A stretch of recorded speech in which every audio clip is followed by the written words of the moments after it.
Pois bem, pessoal, bom dia a todos. É com grande satisfação que damos início a mais um painel tributário preparado pela equipe técnica da CCA Bernardon. Eu me chamo Reginaldo da Silva dos Santos, vou tratar da legislação federal e, na sequência, o colega Luiz Antônio irá apresentar a parte da legislação estadual. Tocante à legislação federal, o assunto que a gente traz a apresentar aos senhores diz respeito às subvenções para investimentos, aquelas subvenções fiscais que até o ano passado, até dezembro de 2023, elas eram excluídas da base de cálculo do imposto de renda e da contribuição social. Pois bem, por que nós vamos falar disso hoje? Porque aí recentemente recebemos consultas aí de profissionais da área contábil, que atuam na área contábil, perguntando se de fato continua vedada a exclusão das subvenções da base de cálculo do imposto de renda e contribuição social a partir de 2024. E a resposta é afirmativa. Em decorrência da lei número 14.789 de 2023, de 29 de dezembro, essa lei ela alterou toda a legislação das subvenções fiscais, lá do 1598, de forma que as pessoas jurídicas, desde 1º de janeiro de 2024, elas não podem mais excluir na base de cálculo do imposto de renda e da contribuição social a qualquer tipo de subvenção fiscal. Então, as subvenções fiscais elas estão vedadas à exclusão no LALUR e no LACS, salvo aquelas exclusões que ainda são permitidas, que tem caso específico. Mas essas subvenções de ICMS e outras estão vedadas, inclusive crédito presumido, subvenção para o Fundopem, Novar, e todos esses incentivos fiscais, existe a vedação. Então, a partir de 1º de janeiro de 2024, as pessoas jurídicas passaram a tributar normalmente as subvenções para imposto de renda, contribuição social e PIS e COFINS também. E, em contrapartida, a União, a própria Lei 14.789, gerou um crédito fiscal de imposto de renda para as pessoas jurídicas que oferirem subvenções para investimento. Então, de que forma é esse crédito? Esse crédito ele é passível de ressarcimento a partir do ano subsequente àquele em que ocorreu o oferimento das subvenções e que a pessoa jurídica tributou normalmente todas as subvenções. Então, a partir do ano seguinte, a partir da entrega da ECF, a pessoa jurídica que oferiu durante o ano calendário anterior subvenções para investimento, ela passa então a ter o direito de ressarcir o equivalente a 25% do montante das subvenções que ela ofereceu à tributação no ano anterior. Então, o que significa? A partir de janeiro de 2024, as subvenções não podem mais ser excluídas no LALUR nem no LACS. E, em 2025, em relação a 2024, as pessoas jurídicas que auferiram subvenções para investimento. Então, tem que ser aquelas subvenções que estejam relacionadas à implantação ou expansão do empreendimento econômico e que sejam reconhecidas pelo órgão concedente. Essas subvenções dão direito ao ressarcimento do crédito fiscal de 25%. Para que a pessoa jurídica possa ter direito de, no ano subsequente, buscar esse crédito, existe uma condição. É necessário que ela faça uma habilitação prévia junto à Receita Federal. Então, por exemplo, todas aquelas pessoas jurídicas que têm subvenção para investimento, elas já devem ou deveriam ter feito a habilitação junto à Receita Federal, onde nesse processo de habilitação é feita a juntada, o pedido do reconhecimento do direito do crédito de 25%, mediante a juntada das subvenções que ela recebeu do Estado ou dos Estados do Distrito Federal.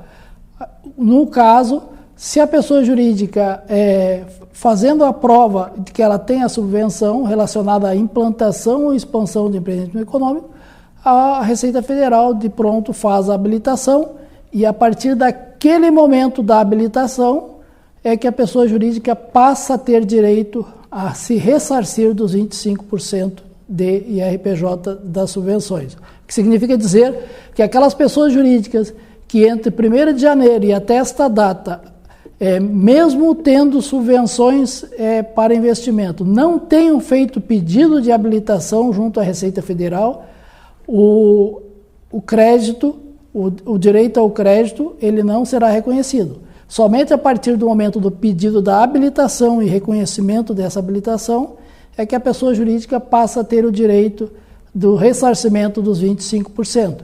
Então não é aguardar entregar a ECF e fazer o pedido de habilitação. Durante o ano calendário é obrigatório fazer a habilitação. Então, como eu disse antes, aquelas pessoas jurídicas que têm subvenção para investimento, estão recebendo mensalmente, elas já deveriam ter feito no momento da concessão do pedido de habilitação, se for da subvenção, se foi a partir de 1º de janeiro, ou desde janeiro de 2024, já deveriam ter feito a habilitação junto à Receita Federal para então ter o direito a esse ressarcimento do crédito de 25%. Quanto à questão da habilitação, a Instrução Normativa 2170, lá de 29 de dezembro de 2023, trouxe todas as regras para que as pessoas jurídicas pudessem requerer a sua habilitação a partir de 1º de janeiro. E, por último, a Instrução Normativa 2214, agora de 2 de setembro de 2024, trouxe as regras para que a pessoa jurídica, o ano que vem, possa fazer o pedido de ressarcimento do crédito fiscal de 25% a título de imposto de renda sobre as subvenções. Então, isso é o que está valendo hoje, certo? Então, não há que se falar em exclusão no LALURA, no LACS, de subvenções para investimento fiscal desde 1º de janeiro de 2024. E também obrigatória a tributação para fins das contribuições do PIS e da COFINS. Além disso, ainda, com relação a essa questão das subvenções para investimento, né, e subvenções fiscais, vale lembrar aqui, né, que a própria Lei 14.789, ela trouxe lá, dentro das suas alterações fiscais, a obrigatoriedade de exclusão da base de cálculo dos juros sobre o capital próprio, juros TJLP, a exclusão das reservas de subvenções fiscais. Então, a reserva de subvenção fiscal, como todos bem sabem, é uma reserva de lucro, ela está dentro das reservas de lucro. Até dezembro de 2023, essas reservas de subvenções fiscais, elas faziam parte, faziam parte da base de cálculo do patrimônio líquido para fins de apurar o juros sobre o capital próprio. A partir de 1º de janeiro de 2024, essa reserva de subvenção fiscal ela deve ser excluída do montante do patrimônio líquido para fins da apuração da base de cálculo dos juros TJLP. Então, o recado de hoje na legislação federal seriam esse. Fiquem agora na sequência com o colega Luiz Antônio da área estadual. Nos encontramos no próximo painel tributário. Um abraço a todos e até lá.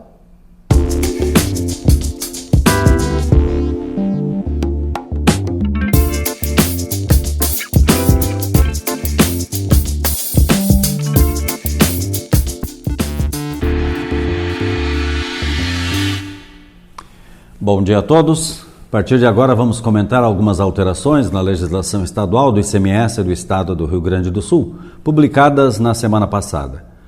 A principal legislação diz respeito às transferências interestaduais de mercadorias em decorrência da publicação do convênio número 109 no último dia 7 de outubro. As alterações promovidas terão início de produção de efeitos a partir de 1º de novembro de 2024.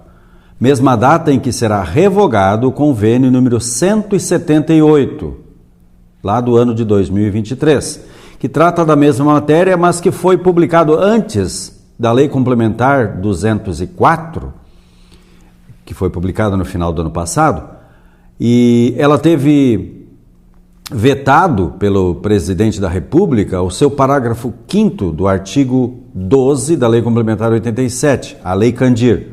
Porém, foi restabelecido pelo Congresso Nacional. Pelo novo convênio, fica assegurado o direito à transferência de crédito do ICMS nas transferências interestaduais de mercadorias, relativo às operações e prestações anteriores. Com isso, a unidade federada de origem fica obrigada a assegurar apenas a diferença positiva entre os créditos pertinentes às operações e prestações anteriores e o resultado da aplicação dos percentuais de ICMS incidentes sobre o valor atribuído à operação de transferência realizada. A apropriação do crédito pelo estabelecimento destinatário se dará por meio de transferência pelo estabelecimento remetente do ICMS incidente nas operações e prestações anteriores, na forma prevista na cláusula 4ª do convênio ou, opcionalmente, pela cláusula 6ª do mesmo convênio 109. A primeira permite transferir o valor do crédito do ICMS das operações anteriores, considerando a transferência como não incidente do ICMS, de acordo com a ADC 49. E para o cálculo, observa o seguinte: o valor médio da entrada da mercadoria em estoque na data da transferência, o custo da mercadoria produzida, assim entendida a soma do custo da matéria-prima, insumo, material secundário e de acondicionamento, e tratando-se de mercadoria não industrializada, a soma dos custos de sua produção, assim entendidos os gastos com insumos e material de acondicionamento. Por opção do contribuinte, a transferência de mercadoria poderá ser equiparada à operação sujeita à ocorrência do fato gerador do imposto para todos os fins. Nessa hipótese, considera-se valor da operação para a determinação da base de cálculo do imposto o valor correspondente à entrada mais recente da mercadoria, o custo da mercadoria produzida, assim entendida a soma do custo da matéria-prima, material secundário, mão de obra e acondicionamento.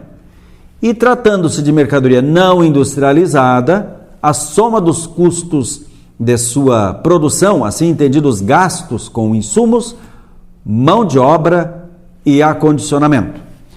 A opção alcançará todos os estabelecimentos do contribuinte localizados em todo o território nacional e será consignada no livro registro de utilização de documentos e termos de ocorrências de todos os estabelecimentos do mesmo titular.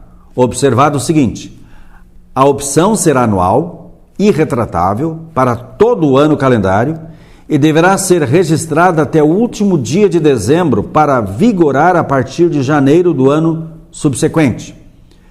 Na hipótese de abertura do segundo estabelecimento do mesmo contribuinte, a opção deverá ser feita no prazo de até 30 dias da data da abertura, constante no cadastro de contribuintes. Feita a opção, a renovação será automática a cada ano até que se consigne, no prazo previsto no convênio, a nova opção.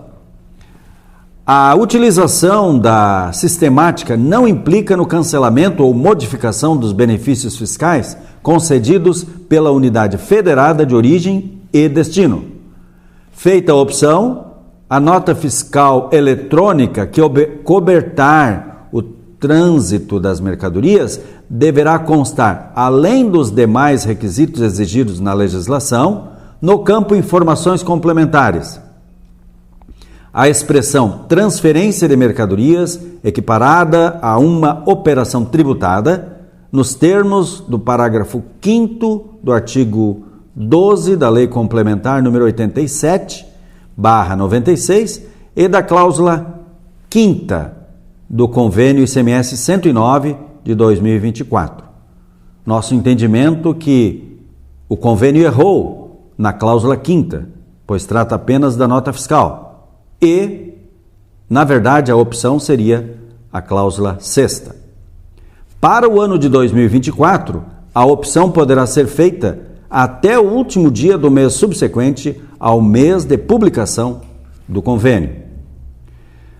Nessa hipótese, a opção será com eficácia a partir da produção dos efeitos do convênio 109, ou seja, 1º de novembro de 2024. As unidades federadas prestar-se-ão mutuamente assistência para a fiscalização daquilo que dispõe o convênio, condicionando-se à administração tributária da unidade federada de destino ao credenciamento prévio junto à administração tributária de localização do estabelecimento remetente.